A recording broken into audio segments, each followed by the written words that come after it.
더불어민주당의 김승원 의원님 질의해 주십시오. 우선 질의하기 전에 봉지욱, 한상진 두 기자 참고인 발언대로 좀 나와주시겠습니까?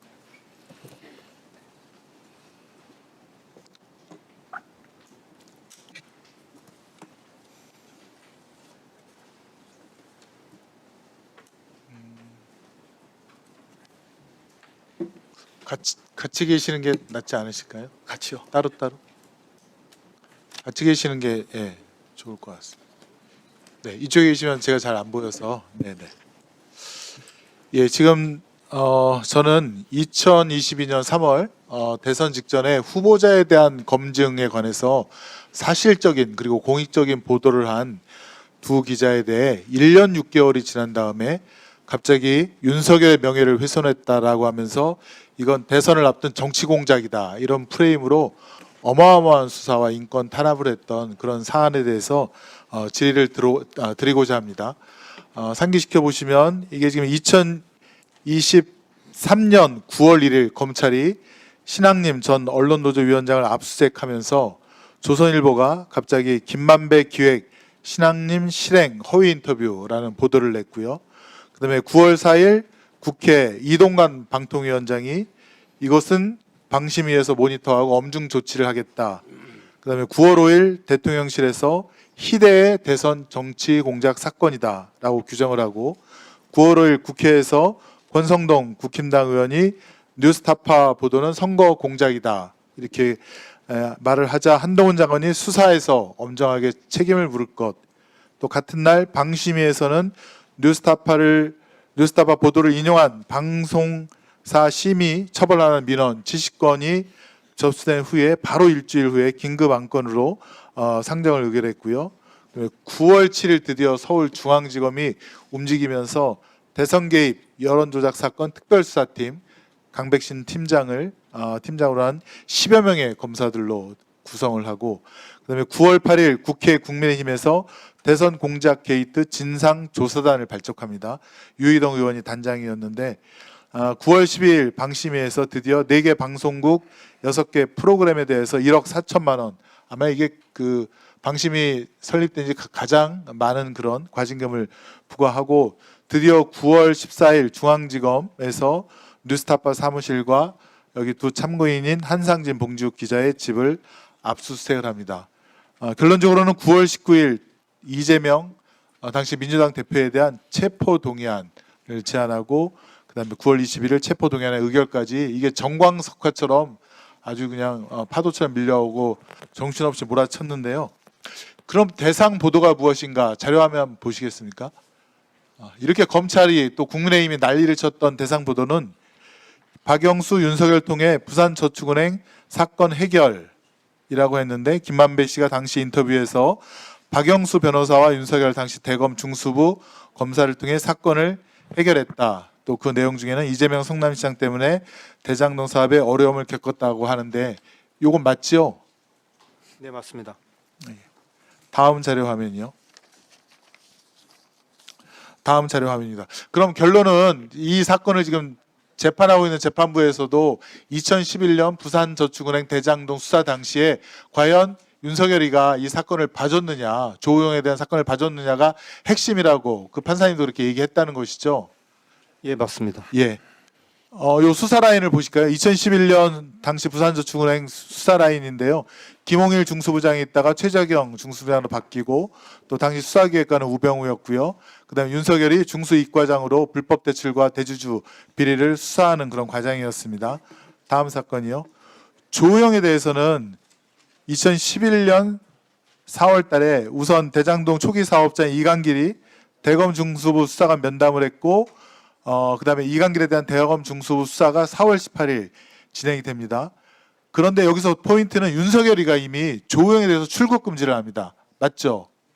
예, 맞습니다. 네. 그리고 그 전에 대검 중수부에서 조우영을 불러서 참고인 조사 3회를 하고 그다음에 2011년 9월 달 그 유명한 박기별 검사가 커피 한 잔 타줬다는 그것이 2011년 9월 달에 이루어집니다.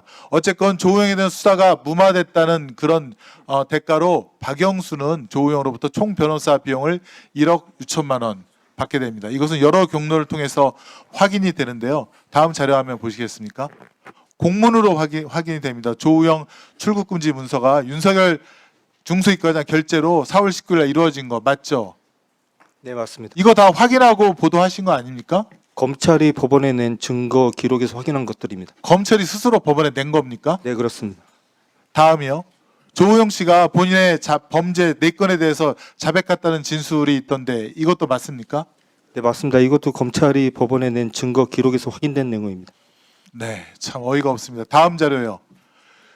자, 상호저축은행에 대한 예금보험공사의 공동검사에도 2011년 4월입니다.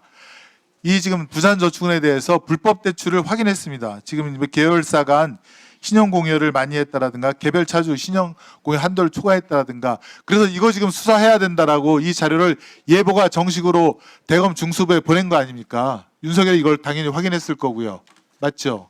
저게 이제 당시에 윤석열 대선 후보가 대장동 대출은 일반 대출이고 PF 대출 아니라고 그랬는데 그렇죠. 2011년 4월에 예보가 이거는 일반 대출이 아니고 부동산 PF 대출이 맞다라고 문건을 작성한 겁니다. 그렇죠. 공문으로 해서 당시 부산저축은행 특별수사팀에다 보낸 거고요. 자, 심지어는 부산 이 저축은행에서 다음 자료 화면입니다.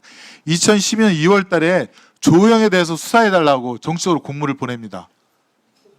이것도 다 확인하셨을 거 아닙니까? 네, 그때 보도 당시에 이미 다 확인을 했고요. 대검 중수부가 제대로 수사를 안 하니까 예금보험공사가 수사를 해달라고 서울중앙지검에 고발장을 거듭 요청을 하죠. 자, 다음이요. 이광길 씨 대장동 사업 초기 민간 사업자도 이런 증언을 합니다. 법정에서 차 한 잔 마시고 다행히 다 무마하고 그냥 왔다. 그러니까 다음 조사는 없을 것이다. 걱정하지 마라라고 재판장에서 이런 얘기를 했고요. 박영수 변호사를 산 덕에 잘 되었다. 라고 얘기를 합니다. 이철수 씨라고 조우영 사촌 형인데요. 마찬가지로 법정에서 2026년 3월 달에 첫 번째 조사를 받고 난 다음에 조우영이 패닉 상태로 왔는데 두 번째 조사를 받고 난 다음에 너무나 다른 분위기로 커피만 마시고 그냥 왔다. 윤석열 검사가 조우영 조사의 편리를 봐주었다라고 한 것이 포인트다라고 했고요. 조우영 씨 본인도 2021년 11월 달에 이런 얘기를 합니다. 본인이 2011년 4월, 5월경 대검 중수부에 3번 정도 출석해서 조사를 받았다. 박영수 변호사에게 수사에 협조를 하겠다는 그런 뜻을 전달받고 김만배는 저에게 박영수 변호사를 소개시켜줬다. 이런 것들을 모두 다 확인하고 검증한 다음에 보도를 했는데 뭐가 윤석열에 대한 명예훼손이고 뭐가 대선 공작이라는 것인지 그냥 참고인들께서는 어이가 없었을 것 같은데 여기에 대해서 부가에서 더 뭐 하신 말씀이 있습니까? 제가 알기로는 결국에는 참고인을 향한 공수장에는 이재명 당대표가 160번이 언급된다고 제가 들었습니다.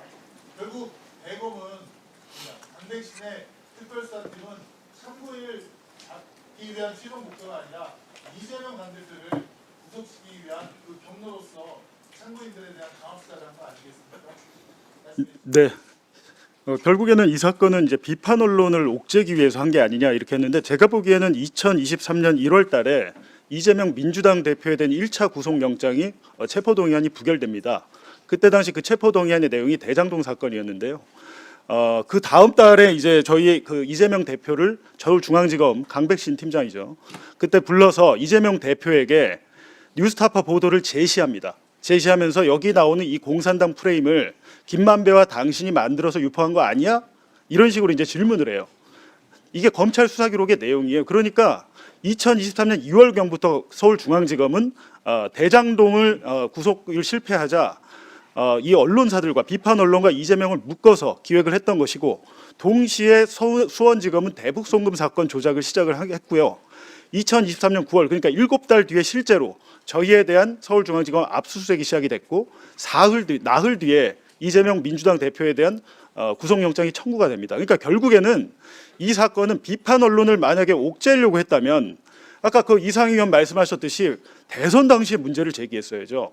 근데 대선 당시에 윤석열 캠프의 가짜뉴스 대응 단장이 김홍일 전 대검 중수부장, 윤석열 정권 때 방송통신위원장이었습니다. 김홍일 위원장이 자신의 인사청문회 때 뉴스타파 보도에 대해서 저는 가짜뉴스라고 여기지 않았습니다라고 대답을 해요. 대선 당시에는 아무런 문제 제기하지 않다가 18개월 후에야 이 문제를 제기한 것은 결국에는 이재명을 잡기 위해서였다. 그렇게밖에 볼 수 없는 거죠. 저희가 지금 2년 가까이 지금 재판을 받고 있습니다. 그 2년 내내 저희가 재판에서 했었던 일은 2011년 대검 중수부 윤석열 수사팀의 수사를 되짚는 과정이었습니다. 엉망진창이었던 게 확인이 되고 있습니다. 조호영에 대한 봐주기 거의 확정적으로 확인이 되고 있습니다. 당시에 조호영을 봐주기 위한 의도가 아니었다면 이루어질 수 없는 수사가 이루어졌다라는 게 지금 확인이 되고 있습니다. 그리고 한 말씀만 더 드리면 저희가 최초의 공소장을 받아보고 제가 깜짝 놀랐습니다. 70쪽이 넘는 공소장이었는데요. 그중에 피해자라고 적시되어 있는 윤석열 씨만큼이나 이름이 많이 등장하는 게 이재명 당시 당대표입니다. 민주당 당대표입니다. 저희 사건하고 아무런 관계가 없고요. 저희 뉴스타파가 보도한 이 보도 내용과 민주당과 이재명을 연결시켜주는 증거는 그 어디에도 없습니다. 그런데 공소장 내용의 상당 부분이 이렇게 보인다 저렇게 보인다로 구성이 되어 있었습니다. 그리고 판사가 이대로는 재판을 할 수가 없다. 그 공소장을 변경해야 된다라고 얘기했을 때 검사들은 단 한마디 저항도 하지 않고 공소장 다 변경했습니다. 공소장을 총 3번 변경했습니다. 그래서 30여 쪽으로 줄어들었습니다. 이재명 관련된 부분이 다 날아갔습니다. 그런데도 불구하고 이 재판이 계속 진행되고 있습니다. 저는 이 재판이 부당하다고 생각합니다. 수사 기록도 7만 페이지나 된다고 했는데 그 양으로 사람 죽이는 거 아닙니까? 수사 기록이 총 5만 페이지 한 5, 6만 페이지 정도 되는 걸로 기억이 되는데요. 한 말씀만 드리면 저희 뉴스타파 보도 내용과 관련된 수사 기록은 사실 얼마 되지 않습니다. 대부분이 저희 사건과 아무런 관계가 없는 기록들이 대부분이었습니다. 수고하셨습니다. 예, 들어가십시오. 그 보도와 아무 관계가 없는 제 통신 기록도 다 털렸습니다. 박상용 녹음에는 주범을 이재명으로, 그리고 대장동 국정조사 과정에서는 검사들의 우리의 목표는 단 하나다, 이재명. 그리고 지금 뉴스타파 보도 관련해서도 모든 내용이 공소장의 절반이 이재명으로 들어가 있다가 그게 공소장 변경을 통해서 다 날라갔다, 이런 내용인 것으로 확인됩니다. 예, 다음은